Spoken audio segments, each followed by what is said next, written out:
Click, click. There it Hey, is. everybody. Welcome, welcome, welcome. kdmoonchild's World and the Lightworkers RoundTable.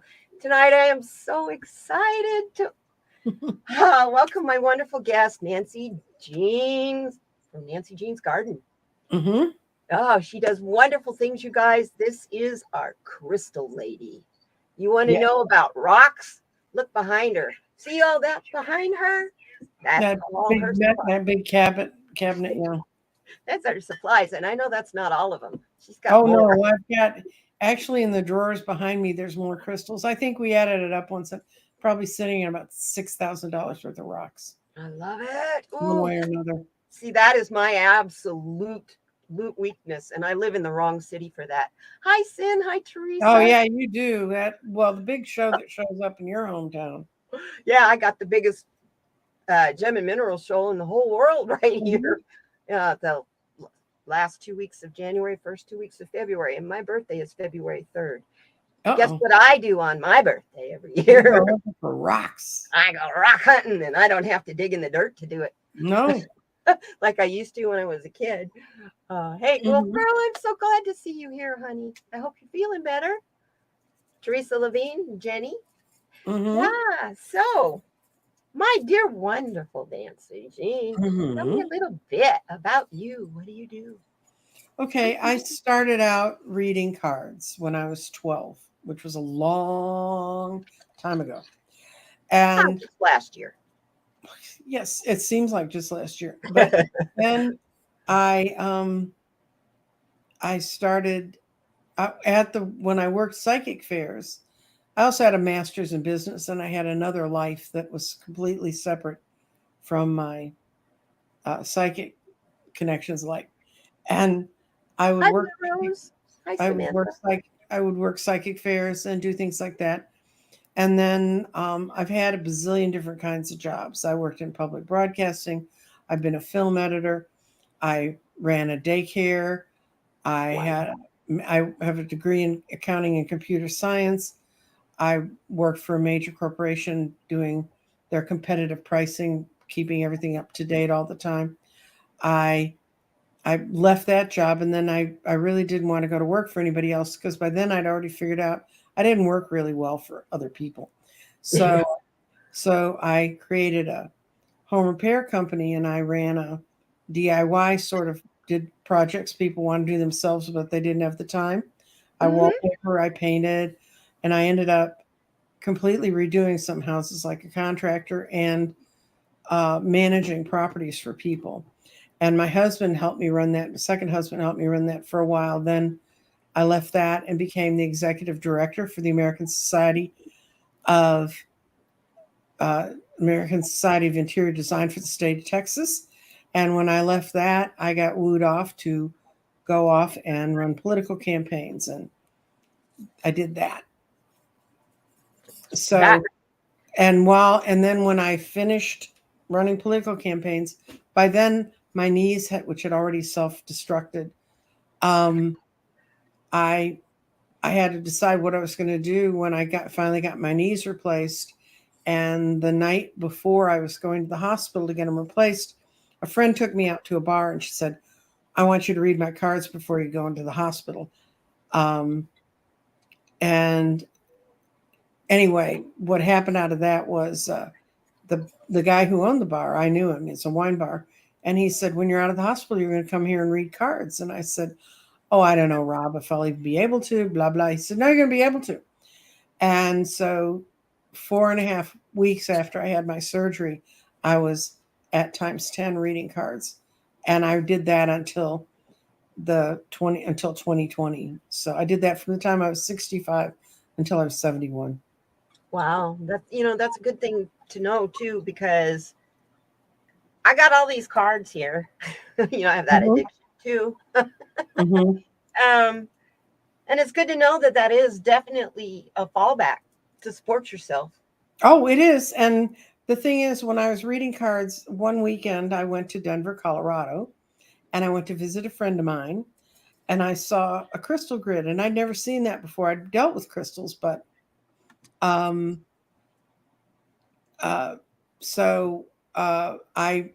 I came back to Dallas and I started studying crystals. They just became an obsession with me. And I just started collecting all these different rocks. This is just one little tray that I keep behind me. It's got all different kinds of stones. We'll talk about a little bit of them. But Yeah. what I finally decided to do was I built my own family grid. Now, this one is not stuck down. All the grids I do now are fixed, or they have to be stuck to something, because you can't mail a grid through the mail and it won't come like this, because these all move. And what I did is I started studying rocks and I started saying, okay, I wanted to build a foundation, which the number 4 in sacred geometry is the foundation. I want to build a foundation of prosperity. And this whole grid was built for prosperity and abundance for my friends and for myself. So I have this giant, this was not the first stone. I changed this periodically, but this is a pyramid that has all of the chakra colors in it. It's beautiful. And then I put some green aventurine around it, which brings in good luck and lots of adventure. And then I put pyrite there, which pyrite is a grounding rock. It's also one to attract money. Then I got tiger's eyes for helping me to see and deal with things well. And then I have some citrine, which is another prosperity stone. And then this is a fusite. I think it's jaded fusite. And anyway, I laid all these out, and then I wrote out a list, and I started in the middle. And then what you do is, if you build one of these, you start with your center stone and you go out and you touch out all of these stones that are the same type. Then you go around and I touched out the pyrite. Then I started touching all the other stones around. Now, these little kyanites, these little slivers that you see here, they are connectors. They connect the power of the citrines together. And I just, over time, I have like a little jade heart that watches over everything that's going on in the box. And I set it up, and I'd set it up to bring prosperity to myself and to my friends that were listed on the list, and my kids. And the next day I opened up an email, and I was not on YouTube or any of that stuff at all at that point in time. I opened up an email, and it was from Dorothy Morgan, who's an astrologer in New Hampshire. And apparently I'd seen her on YouTube and I'd written something to her. And she said she goes through, and every people, the first time they've reached out to her, she puts all those names in a stack and she pulls one to give them an astrologic chart. And so we emailed back and forth, and we set it up, and she did a progress chart for me, because I've studied astrology and I know my own chart. So she said, let's see what we can work out. And so I knew she's an astrologer. I can tell you this about astrologers, and it's no insult to them, but they write down when they do everything. They keep calendars so that they can go back and see if what they thought was lining up works. Yeah. So I asked her at the end of my reading, I said, when did you pull my name to write me? And she pulled it 2 hours after I had set up the grid, because I'd written down the time I started the grid. So that proved to me there's something to grids. And definitely. So after that, other people are on this grid. This is when we could still go out in the world. This is in 2019. We still go out in the world. Yeah. And so my clients would ask me if I would build a grid for them, and they'd want it built for, one woman wanted to find the operational capital to keep her, so she didn't have to sell her business. It's a fascinating business she's in. I'm not going to get into all that, but she wanted to raise $25 million so she could make the next step in the company. That's quite a GoFundMe. GoFundMe with stones. Anyway, I built her the grid, and it was a freestanding one like this. It was in her office, and we fired it up and set it up and got it going.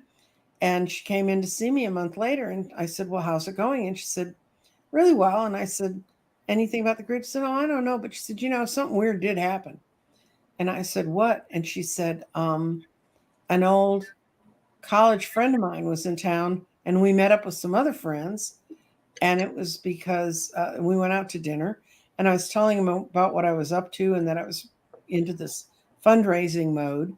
And he took her outside the restaurant after they'd eaten, and he said, I can't give you 25 million, but I can give you 2 million now and 2 million at the end of the year. Will that help?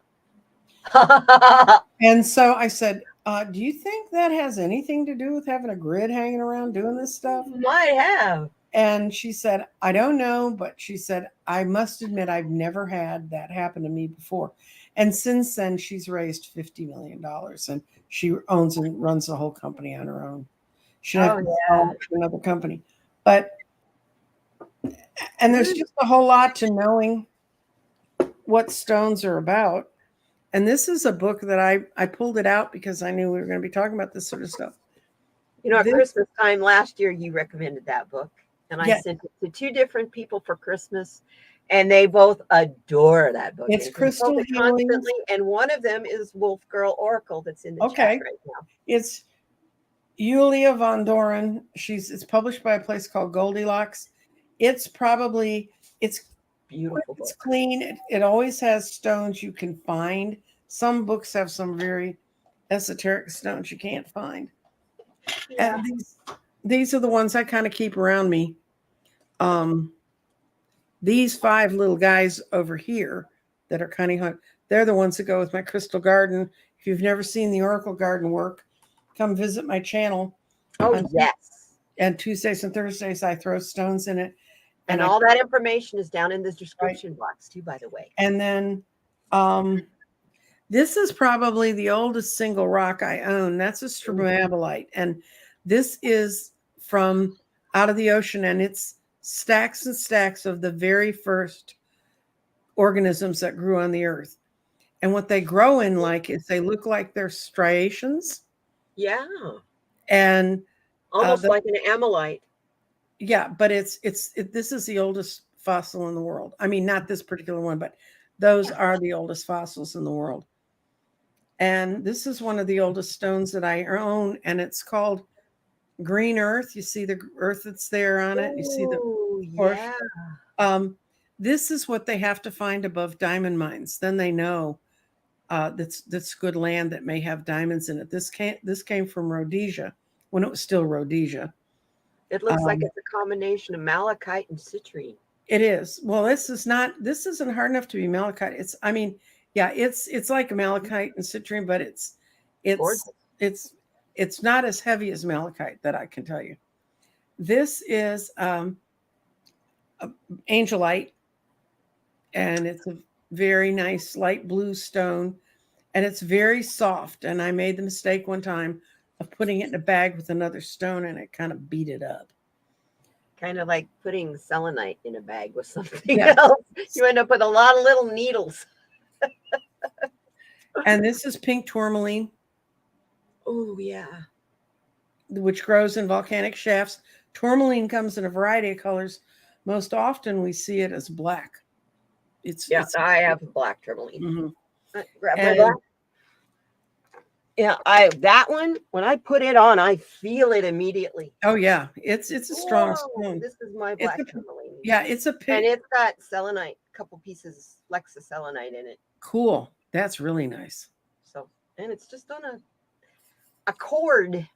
I have a tendency to break chains. Yeah. This is a metal reaction thing. This is fluorite. And this is where you can see it in purple. I've got it. This is the purpley one. That's the pink one.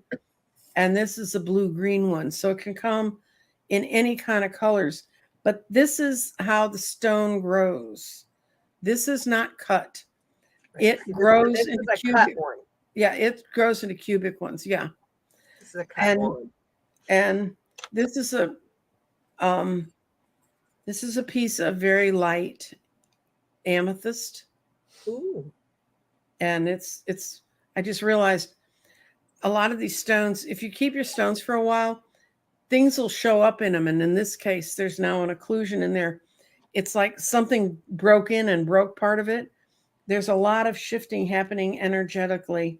Can you guys see this? I'll put my hand behind it. I don't know if you can see the cloudiness. This clear quartz used to be completely crystal clear. Mm-hmm.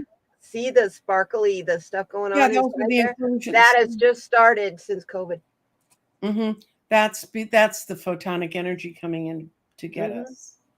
This is honey. This is honey calcite. And I took it away. This is honey calcite, and it looks like honey poured out on a plate and turned hard. And quartz can be all kinds of ways. This is one of my favorite ways. It's called a quartz fan. It looks like a little city towers made out of quartz. I found a woodpecker feather, and I had to stick it in my quartz conglomerate here. Mm-hmm. So you can tell I love rocks too. My card table, there's more. As I lay my cards out, I have to lay them out on top of the rocks because there's so many stones on my table. I love them. So, what else do I do with crystals other than make? Oh, this is one of my favorite stones. Hi, Kathy G. Hi, Teresa Cole. Good to see you, my sweet TK. So many good people in here. And Blue Rose, your neighbor, is here. Nancy Jean. Yes. This is a chrysanthemum stone. Oh. And that was not painted on there. That white runs through the whole stone. If you slice it away, you'll find the same white pattern inside of it. That's like a giant piece of snow. Reminds me of snowflake obsidian, only on a very large scale. Yeah, but that's not snowflake. It's a completely different function that makes those patterns in it. That's cool. You can find them in small, if I have it here. I think I do. Okay, you can find it. I have this. I'm trying to figure out what I'm going to do with this, but this is called, they call it a writing stone. And if you look at it, it looks like someone painted Asian caricatures on it, right? Hi, Scott. Good to see you. That's in the stone. Hi, Scott. That's in the stone. So, and that's when they polish them up. That's what they look like. And they used to call them Chinese writing stones. And then they said that was prejudicial and something. I don't know. So they call them writing stones now. It's just a beautiful crystal. Gee, they better rename hag stones then, because that's not politically correct either. I know. Not all witches are hags. Yeah, hags. I have a hag stone here over on the table. Hag stones are stones that form in the sea, and they actually create holes, so you can string them on a chain. They're fun to find. I've been looking for a good one. You can buy them on Amazon already made into necklaces and stuff. I want to find one. No, the ones I have actually were sent to me by a fan who wanted to make sure that I had one. So that's kind of hi, PD. What I do, and I build crystal grids, and I work with stones, and I try to help people.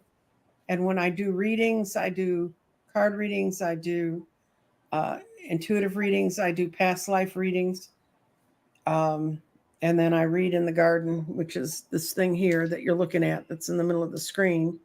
That fascinates me. When I watch you do that. Yeah. And there's all the different words on here, and you toss the stones in and you interpret what they're talking about.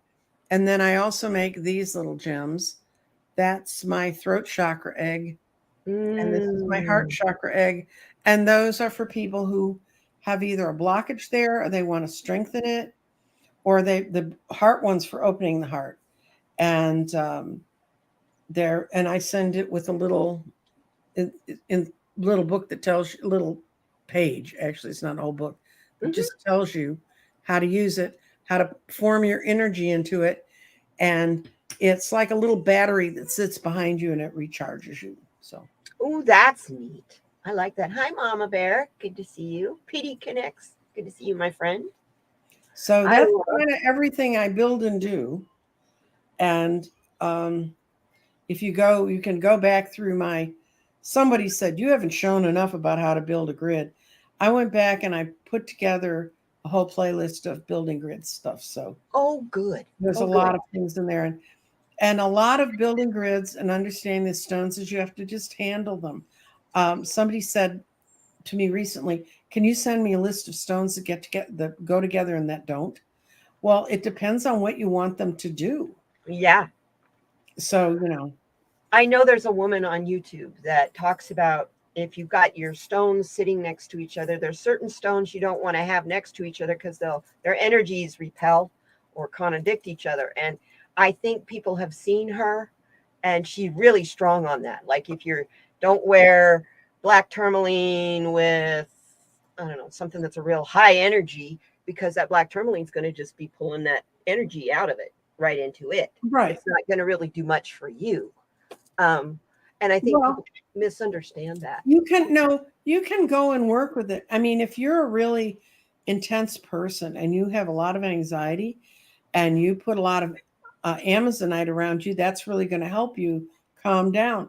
But then if you go ahead and put a double terminated crystal clear quartz right in the middle of your chest, you're just firing all the energy back into yourself. So you have to kind of think about those things.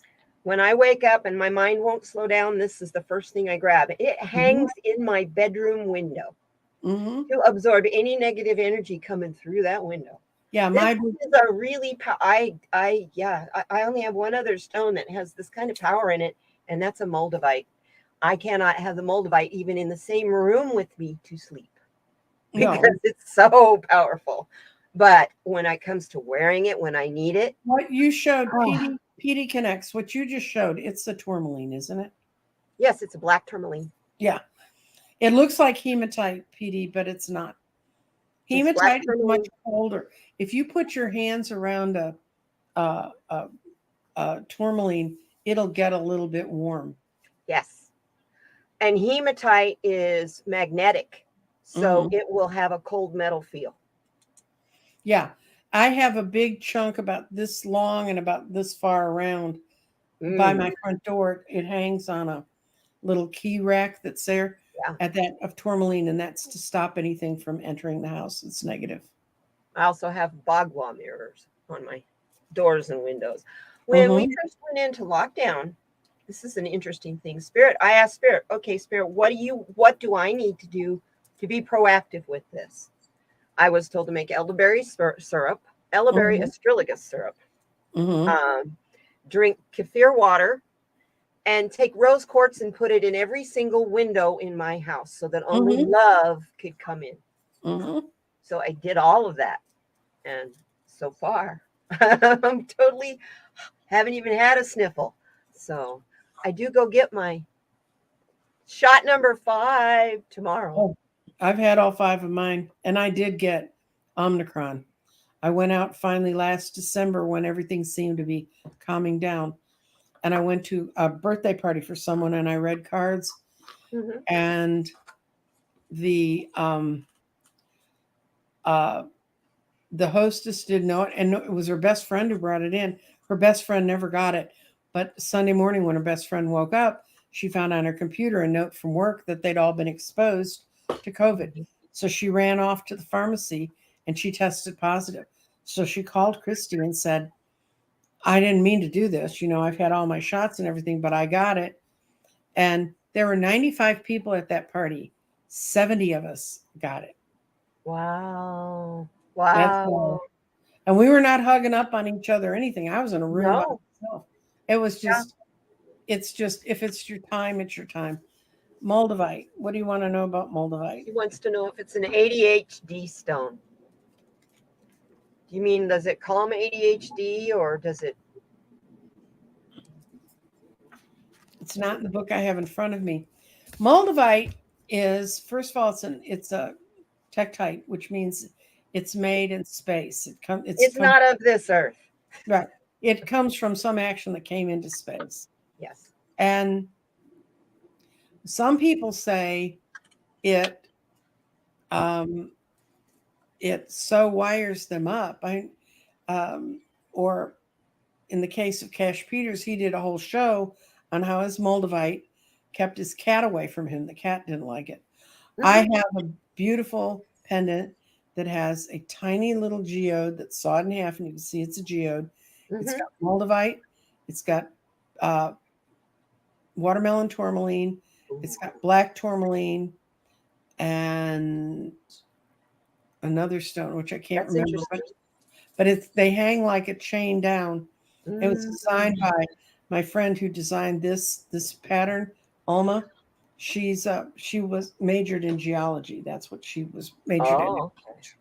So and That and the problem with moldavite is you really need to take it to someone who knows what a moldavite stone looks like, because it's real easy to fake. It's like it's easy to make out of resin. Mm-hmm.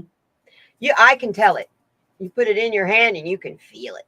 Fake ones, you feel nothing. Mm-hmm. If someone tries to sell you a moldavite and you grab a hold of it and you don't feel anything, don't buy it, because it's not real. That's kind of like amber. How to know? That's another one that is real easy to fake with resin. Oh my Lord, amber. I watched the whole show on amber today, and it's at an Australian place that's found a lot of amber that has critters in it, so they can see what was going on. Some of that amber comes from Asia and it floats across the ocean to them. Some of it comes out of coal mines where they are, and they also have, in Australia, they have green amber, and that's my favorite amber. and in the Dominican Republic they have blue amber. Ooh. So. I love cherry amber too, is my other favorite. I had a gentleman, an amber vendor at the gem show, show me how to tell real amber from a fake amber. You light it with a lighter, you get black smoke, it's epoxy. It's resin. If you light it with a lighter and you smell a pitchy smell, fine. Yeah, you've got. You can also rub your finger on it, and if you rub it really hard, you'll smell resin on your finger. That's like rubbing a true. Hi, Renee, Terra Love Community. It's like rubbing a pearl across your teeth. A real pearl is as gritty as gritty. Oh my God. Ooh, puts my teeth on edge. Can't handle that. But a fake one, you won't. It's smooth. It's interesting on that. Moldavite is from meteor, and it hit in Eastern Europe, near the Czech Republic. And that's the only place on earth it comes from, that we know of, anyway. That's like tanzanite,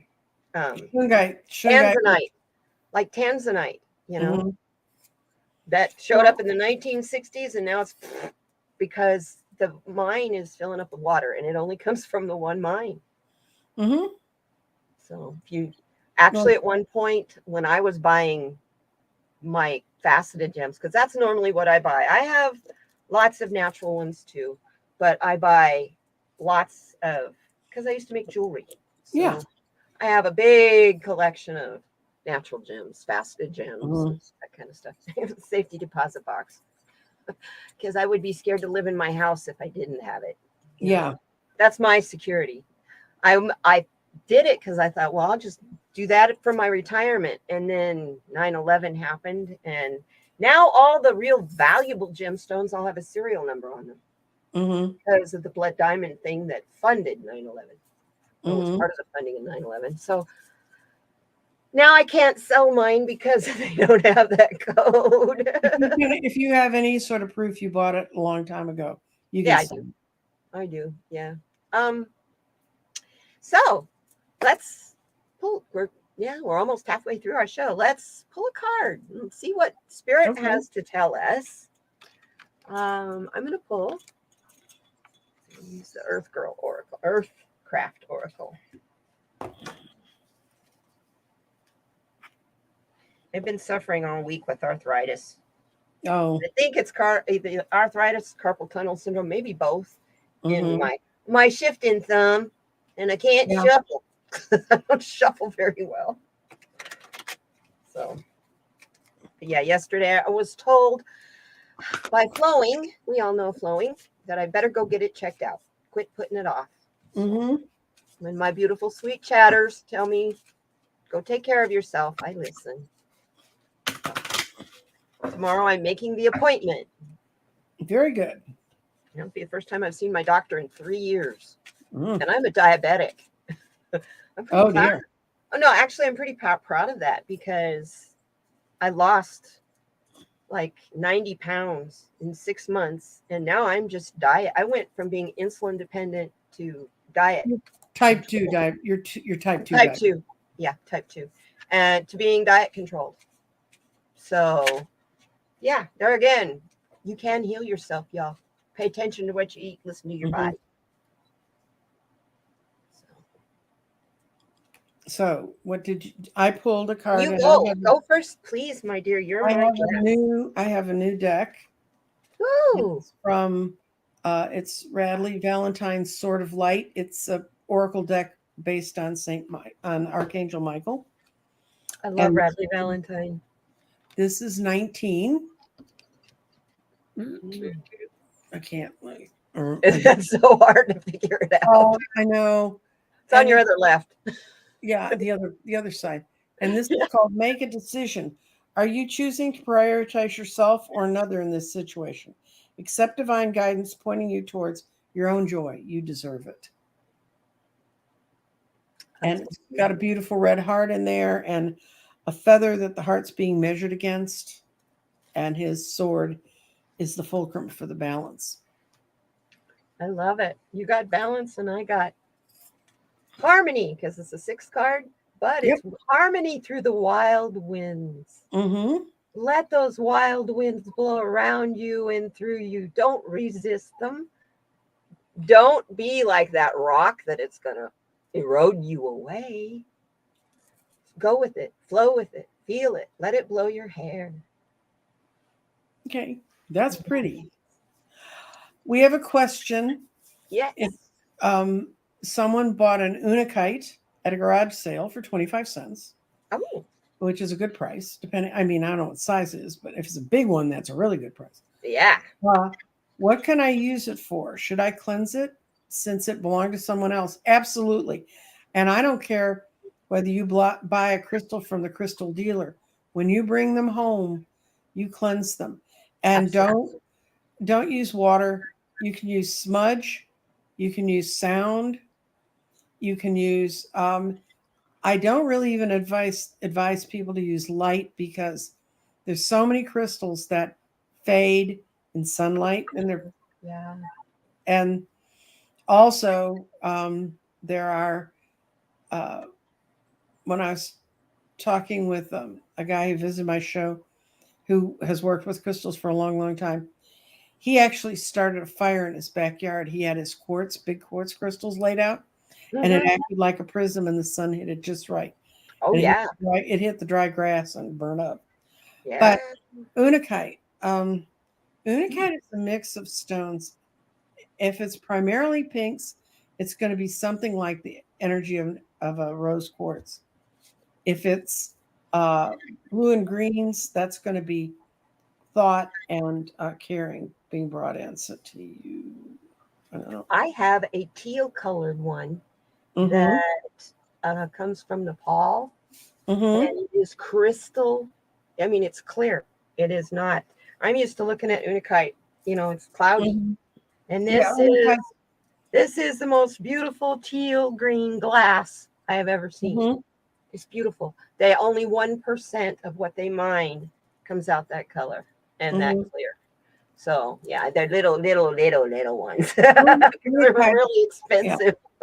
Unakite is a conglomerate stone that has a lot of different colors and mixes in it. So it's got a lot of different energy, but if you can look at primarily what the color is, that'll help you figure it out.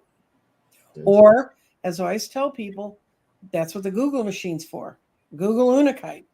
Absolutely. And it's spelled Unakite. It's Unakite. And I always look at it as una because I think it's multiple things, so it's in unison. So yeah, my favorite. I just recently got this one. This is my favorite one, like my current favorite. It's an azurite. Oh, that's beautiful. Isn't that fun? And it's got just a little tiny bit of turquoise trying to build in there. And one other space, I was looking at it really close the other day, it has some malachite in it too. Those two grow together a lot around here. Oh, yeah. You can dig in the dirt here and find azurite and malachite together.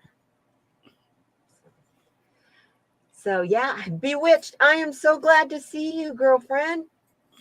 You were gone for a while. Welcome back, sweet girl. Glad to have you. This show is all about light workers and, you know, our vibrations and, you know, which of these stones, how do you know according to I'll tell you what, okay, get my thoughts and my mouth to work together. That would be very helpful. What I normally do when I get up in the morning, if I'm feeling in a particular way, I go over and I look at my stones, and I have one of those spring kind of pendant deals that you can put great big stones in. So I look at it and I go and I kind of run my hand over my stones, and I'll know by my fingertips which one I need to put in that to wear that day. Right. And so I've had many people ask me, you know, how do you know what stone to use for what? And it's, if you aren't even aware of what you're feeling, how do you know which stone to grab to help balance your chakras and all that? I think you ask your guides. They'll help you. And it's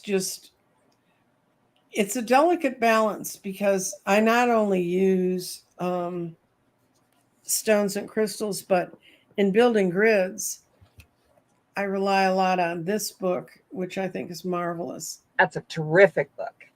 And it will define the numbers for you. And I knew numerology because I learned numerology in conjunction with tarot.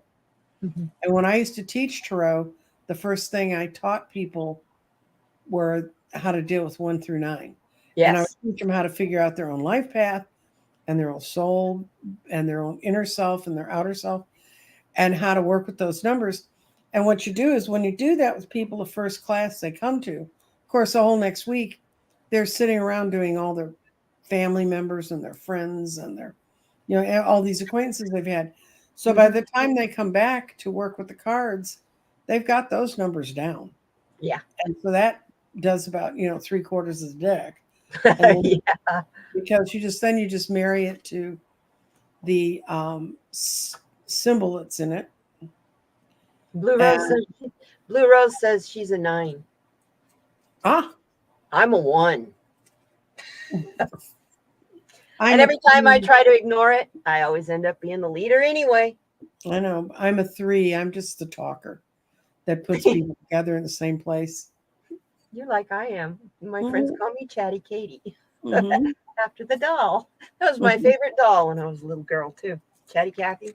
Till she fell off the porch and I broke her body broke, and when you pulled the string, she didn't talk anymore. She didn't want Chatty anymore.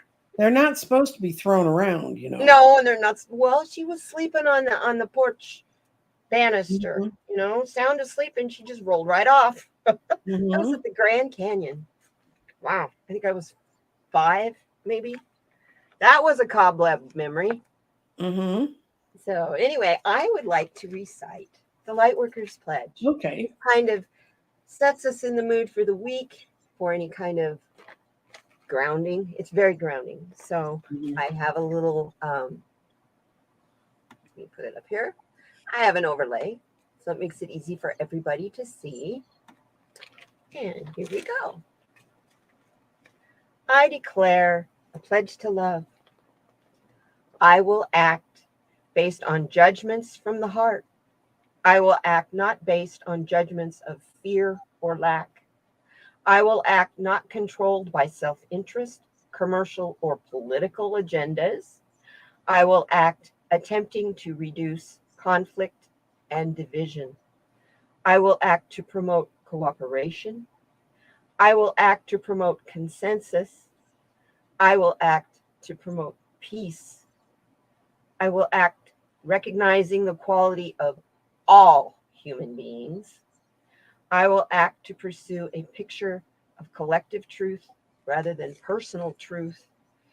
I will act to acknowledge the responsibility of supporting others in their spiritual awakening. I will act and do not deliberately or knowingly misinform. I declare this pledge in love.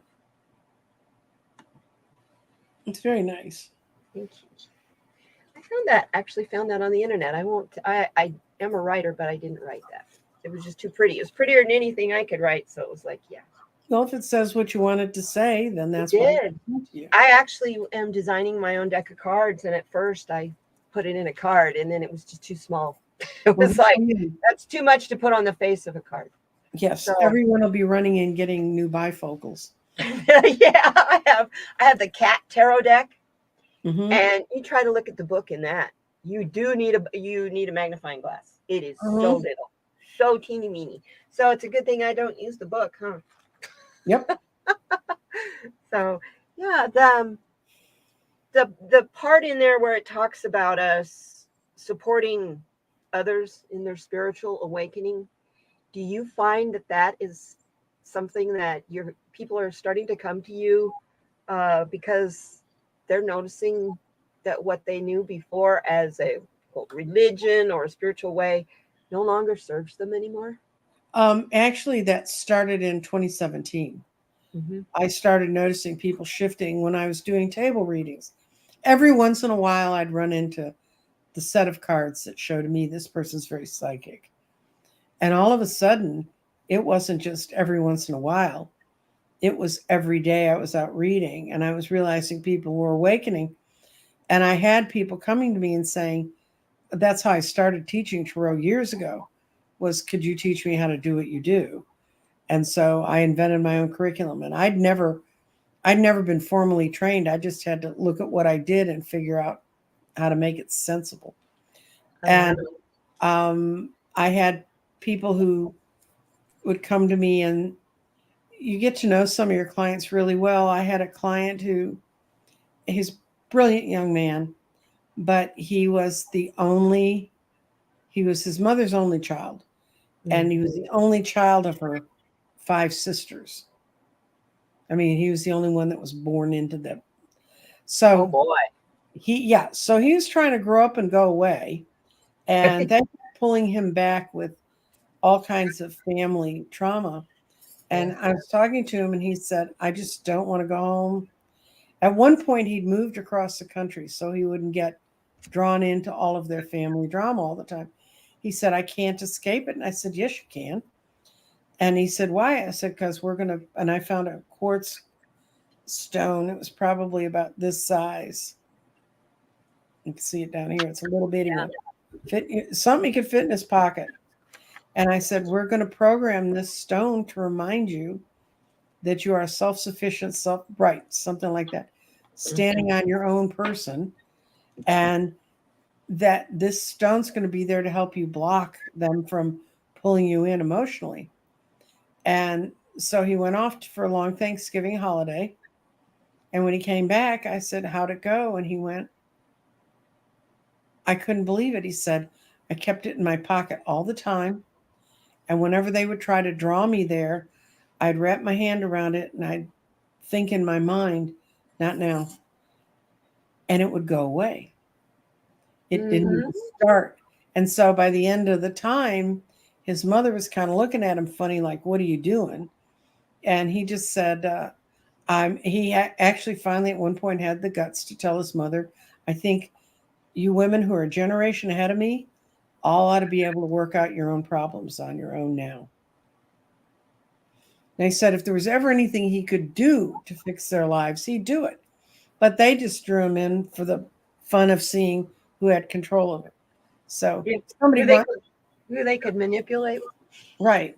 So somebody was asking me about cleansing stones and charging stones. And I thought about his story because that's a positive way to charge a stone.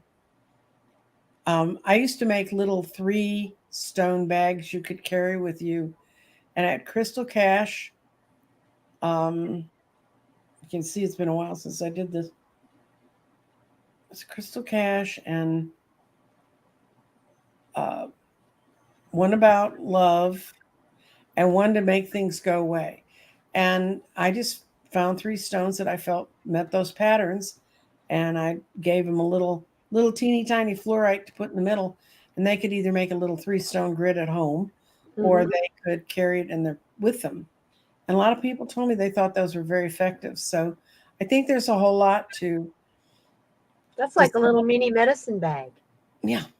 I like that idea a lot, because I carry everybody laughs at me because on my Saturday solutions reading, part of it is chakras and what crystals to use to balance that chakra that's out of balance.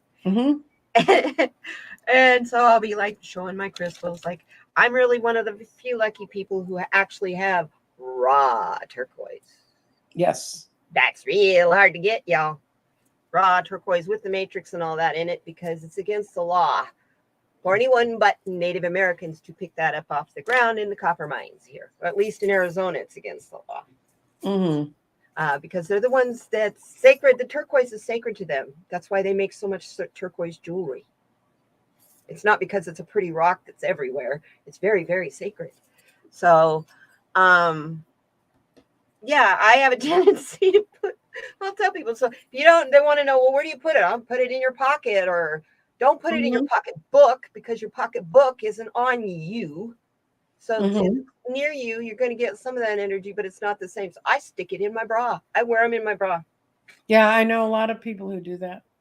And I forget sometimes, and I'll have a big one. Like I dropped this one on my big toe once, taking my bra off, and it bruised my toe. It would. So if you wear, my point I'm trying to make, if you do decide to use your crystals in your bra, be careful taking your bra off. You can injure yourself or someone else that you can take an eye out. So when we're going through all this political strife and structure and history and stuff that we're going through, you are someone that I know is very fluent in what is happening now. I can't even imagine having the insider's view you have and not being just so thoroughly, absolutely disgusted with what's going on.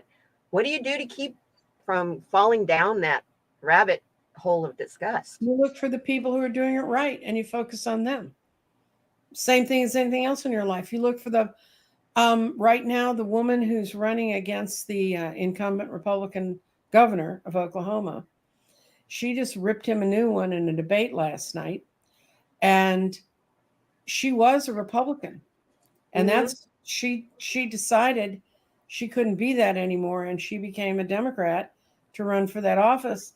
And when I heard a woman was running against him, because I know the machine they have up there, because it's close enough, we share consultants.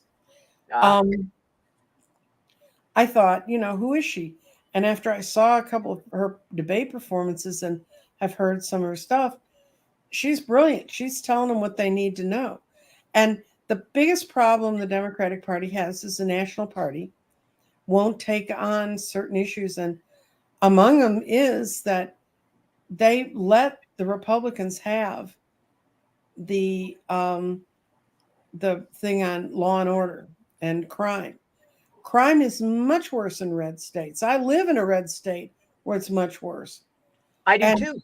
It's statistic, and I knew that for a long time because I used to work with the Crime Watch in Dallas, and I used to see the national crime statistics, and I'm going, why aren't these people from the West Coast or New York or wherever else telling everybody, how different and how much better it is where they are? And they make such a deal out of, and people, okay, the other thing is you can't teach people how to think. No, any more than they can teach you how to think. No, and they're not. They gave. And that's how I always tell. That's how I always kind of get it across to people that are trying to change someone's thinking. What can I do? I'm trying so hard to get them to agree with me. What can I do? And I go, stop talking. Yeah. Stop talking, because they're talking to you. Can they change your point of view and get you to think like them? And usually people say, well, hell no. And then I'm like, okay. That's how successful you're being with them. They think like you do. We forget that we're all the same. And you kind of need to listen to other people's points of view, You because do. you can't. Hi, Dr. Gail. Hi, Dr. Gail. Good to see you. Dr. You Gail will be here next week, you all. Oh, very good. Yeah. She's a lot of fun. I can't wait to have her. Yeah. Everybody's been great.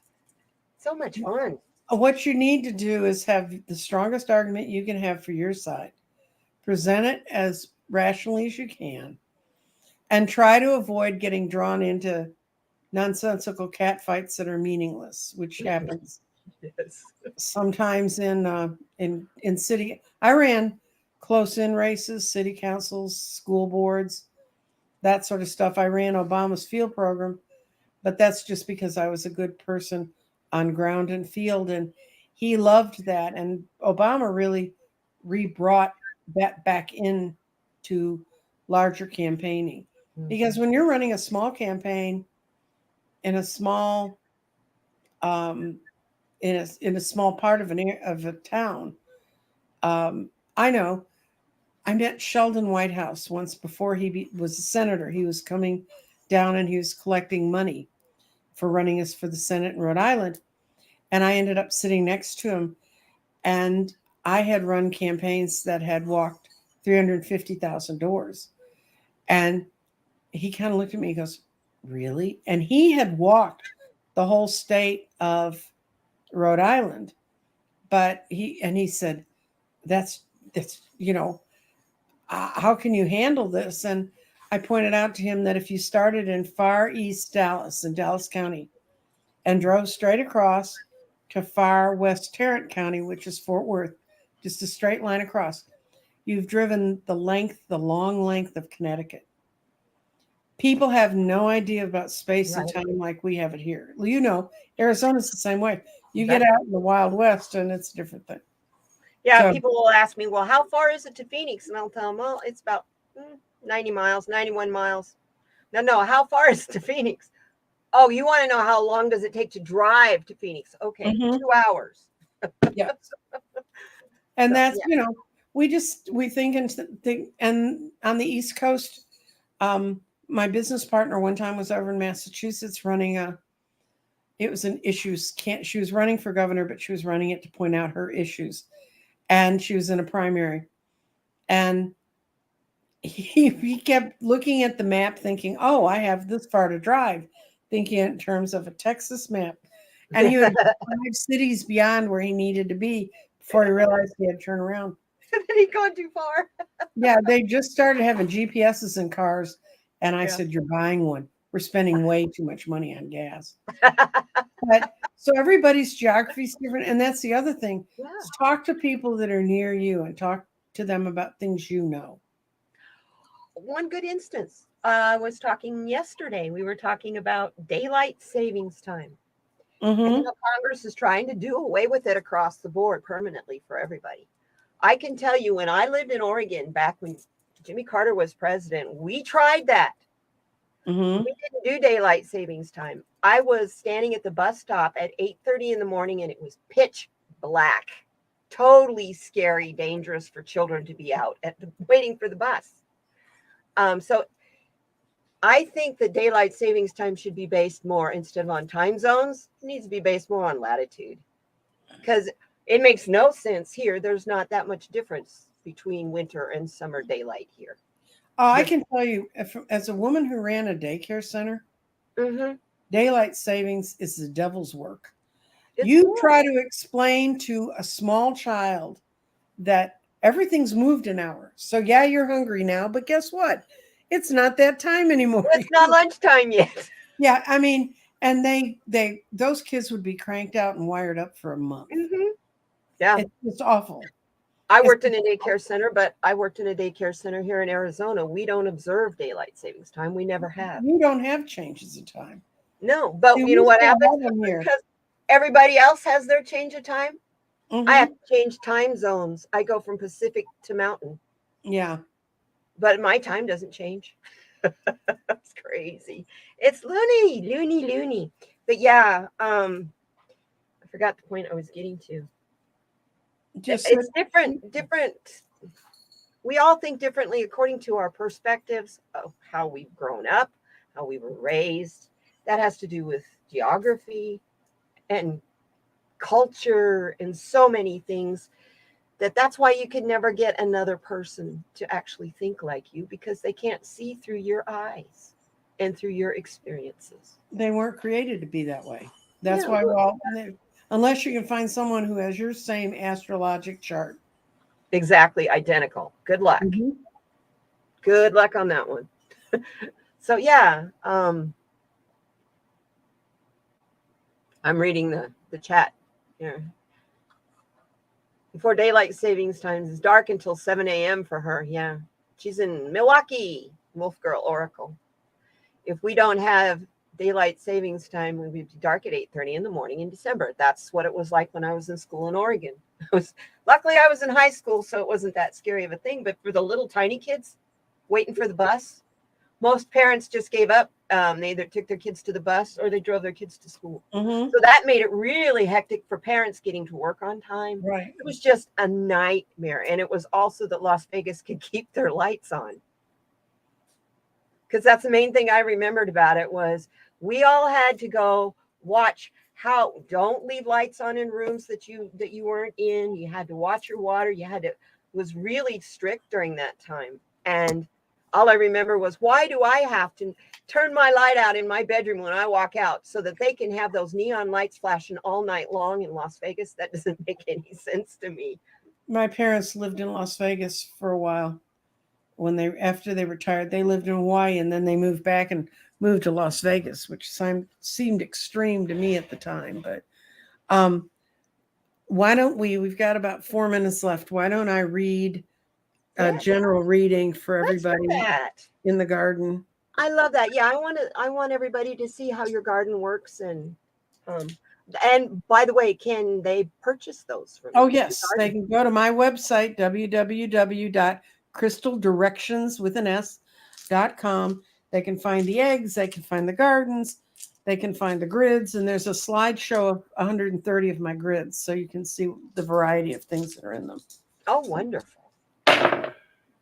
Okay, I've asked, what are we going to find out in the next week? Next week we have an eclipse on the 25th. Yeah, the 25th. Mm-hmm. Big deal. Okay. I'm actually feeling it already. Yeah, everybody is. I think everybody is.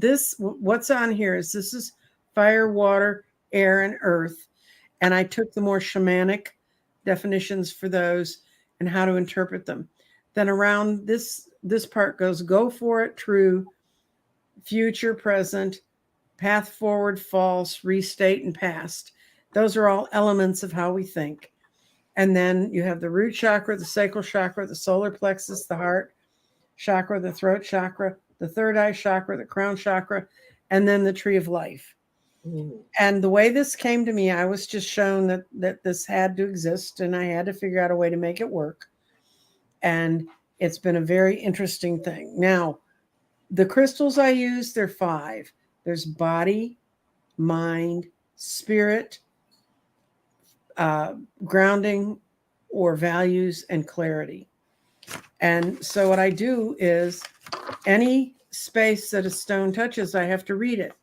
So the way the body works out, and this is the body, this is a fusite, which is an earth stone, and it's tied to fairies, and which is getting to be kind of an interesting subject for me too. This means if you're in air, it means ground your thoughts. Fire means embody your past. Earth means physical changes are coming. And the water says you're going to be getting help from grounding elements. And when the body falls in this position, I always, from the times I've been reading it, I really feel like it draws us to a place where we're going to feel inside ourselves. You're going to physically feel what's going on around you. Now, this little booger, this is a pyrite. This is fool's gold. It's the tiniest stone in the bag, and it does this to me all the time. It lands where I have to read every single one of these. But since we start, there's a woman named I'm blanking on her name. A lady in Puerto Rico who reads all my stuff all the time, Vivian. Vivian, and I actually have a page when I send you instructions. Vivian says it goes. Vivian says that the entry to the garden is the heart. And when you get pyrite there, it says encouraging understanding about how all things are not part of the physical realm.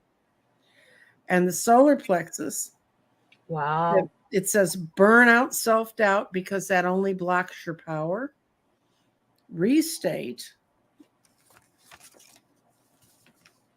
says rethink and do not be blinded by what seems like fool's gold. In other words, make sure you know the real value of what you're holding. Don't hold on to something that's fool's gold. Mm-hmm. When it's in fire, it says clarification comes from dealing with your past. And it's more is going to be brought forward. So now I take it, your body's going to be assembling and pulling all these elements together. You're getting a whole new foundation. And the best way to see it is to deal with it from the light of your heart. Now, the other stone is clarity that's fallen in between two things. It's between path forward and false. And what clarity means in path forward is look carefully at omens because it's time to move forward. And false says vision may be clouded at your time, which is why it's saying to look carefully at the omens you think you're seeing because your thoughts might be somewhat cloudy. And our minds are getting screwed with, guys.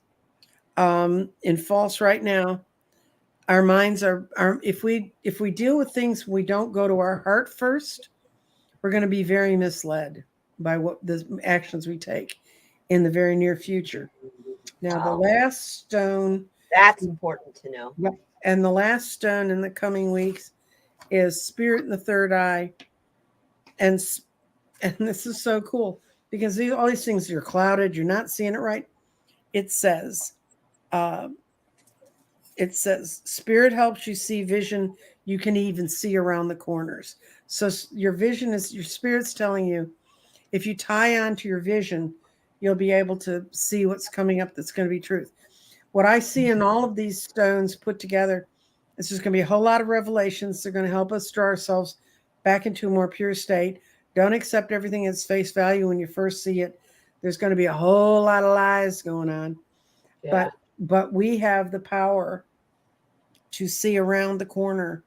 For each of the spaces that are in here a year ago, more than a year ago, I was having visions every night. And that's when I learned how to turn on my phone to record what I was seeing in the middle of the night so I didn't have to write it down. Isn't dictation wonderful? Yeah. And in particular, the third eye, when I would wait, what has happened is my dream, I'd wake up in a place and I would be told, this is about your third eye. This is about third eye on the garden. And in that world of my vision that I was having, it was that it was a village with huts that were in the water, huts that were up on the shore, huts that were up in the mountains. And none of them had windows and none of them had doors, but they had sort of native symbols from God knows where, I don't know, written on them. And yet I knew everything that was happening inside each of the huts. My third eye was so open, it could totally focus on what was happening in that part. And I learned that's why I made that statement, third eye can see around the corners. You don't have to be face to face with it to understand what's happening. So you don't have to physically face up to these different things. You'll understand if you deal first from your heart. So for the next week, guys, that's your assignment. Work from your heart. Don't believe the BS. Mostly don't believe don't let anyone try to dissuade you that what you're working towards is not right. That's when you lose. When you hang on and you continue to work towards the goals you're working towards, we win. I love that.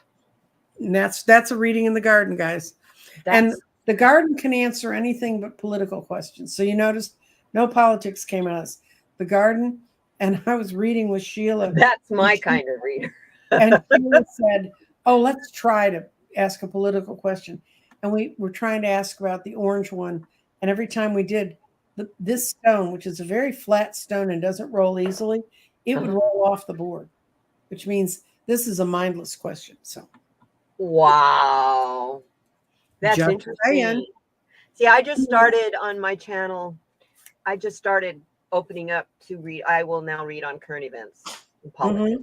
I didn't do that for the first year, just because I just wanted to keep this channel focused on good vibes. But I was told, the full moon, I was told that we're going to need you for the trials.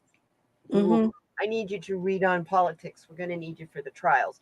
So you guys get ready. We've got a lot of years of trials coming forward with all of this politics, all of this illegal stuff that's been going on. And everybody's thinking it's just been since Trump. No, this has been since. Oh, no. Since World War I, actually. I could tell you stories from all directions all the way back. Oh, I bet you can. Yeah.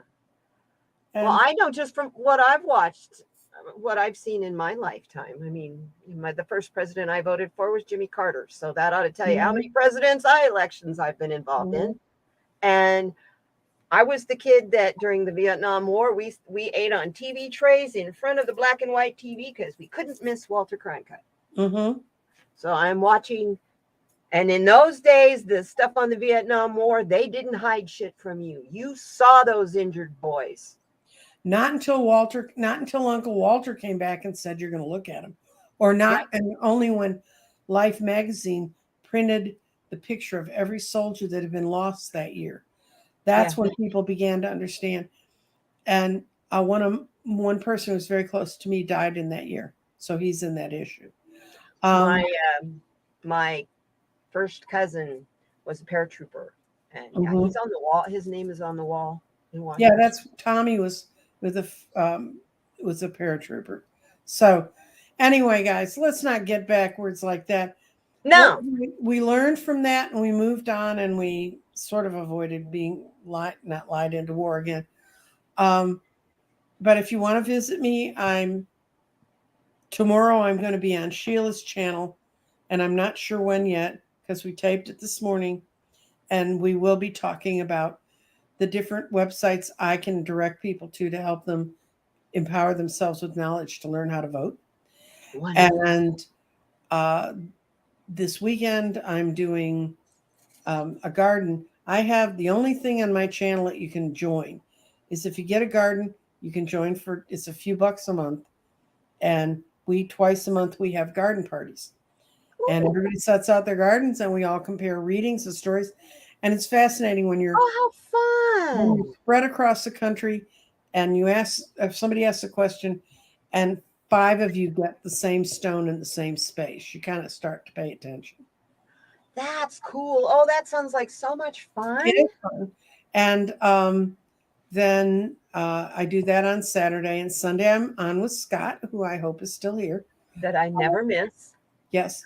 I only drink coffee twice a week. One time with you and Scott, and the other time is on Friday mornings with Sonia Rainley. Well, I drink it with him on Sundays because I'm not a very good person about sleep discipline. So I go to bed about 1 o'clock at night and I get up about 10 in the morning. And so for me to be up and talking at 9:30 it takes a bit of caffeine there. And then you do great. Next week I'm on the 25th with medium Kim Copeland. And we are actually going to be reading at the time that the eclipse is going on. And we didn't mean it. I mean, that's just when it ended up. Oh, how awesome. I won't miss that one for sure. Yeah. She's going to be on this show in 2 weeks. Okay, cool. And then after that, I've got a couple of other things coming up. But this is not past my bedtime, but this is past my dark time. So you are dark pretty girl. Scott's. There's that Scott. There's that Scott. Coffee. Anyway, so I thank you so much for inviting me over. I enjoyed it. Thank you so much for being here. This has been a blast. You'll have to come back. We Oh, can. I know the other one I'm doing. I'm doing Oh, ghost stories. I'm doing ghost stories and dark night stuff with Kelly at Dozen Cats. ah, So that should be fun too. those are I kind have of a tendency to steer away from reading on dark stuff, just because I well. have my house is cleared and everything. I don't want to bring it back in. Have you ever had a ghost walk through someone and try to come and get you? That's how I found out I was really, really psychic. Yeah. No, And it, I've actually had ghosts come at me and not come through somebody, but I've actually seen the actual ghost. So yeah, yeah. And so, yeah, if when I, this was the first thing I learned, guys, if you think, oh, I'm going to be a psychic, this is going to happen to me. I went to the Parapsychological Institute in Chicago, lied about my age, told them I was 18. And, and they tested me and they said, well, you can do anything. And I said, yeah, I've been reading cards for a while, but I said, I ran into an incident and I explained it to them. And they said, you can tell the universe you do not want to accept a gift and you can give it back. And that gave me so much more power over handling myself. You don't have to be. And so I have judiciously and religiously avoided ghosts. I mean, I've had friends who do ghost hunt, and I'm like, no. I will watch, like on television, I'll watch the Ghost Adventures and stuff. Mm-hmm. I laugh at because that's a good comedy hour for me. Oh, I won't laugh because the egos of some of those people are hilarious. Well, why do you go in a place to be haunted and then run out? I mean, we're getting into silly psychic talk. So yes, I love, which we could do for hours, I'm sure. Mm-hmm. Thank you so much, you guys, for coming. I love you all Yes. so very much. You know, the thing that this whole show is about is to have a repository of wonderful, talented people for newly awakening people to come to. I know when I was newly awakening, I went from being raised the Southern Baptist girl and being told how to think. And then all of a sudden, I didn't have a spiritual person to talk to as a leader or to question, and I just had to muddle through it all on my own, stumble along. And I wanted to make sure that if my YouTube channel did nothing else, it provided a repository so that other people didn't have to go through what I went through. So I do this because I love you guys and I want to be here for you. Thank you for being here. Be kind to one another, especially those who are not kind to you. I know that's really hard to ask of you, but just be kind to them. Don't mouth off to them, stand up to you for yourself or whatever, unless they're really derogatory towards you.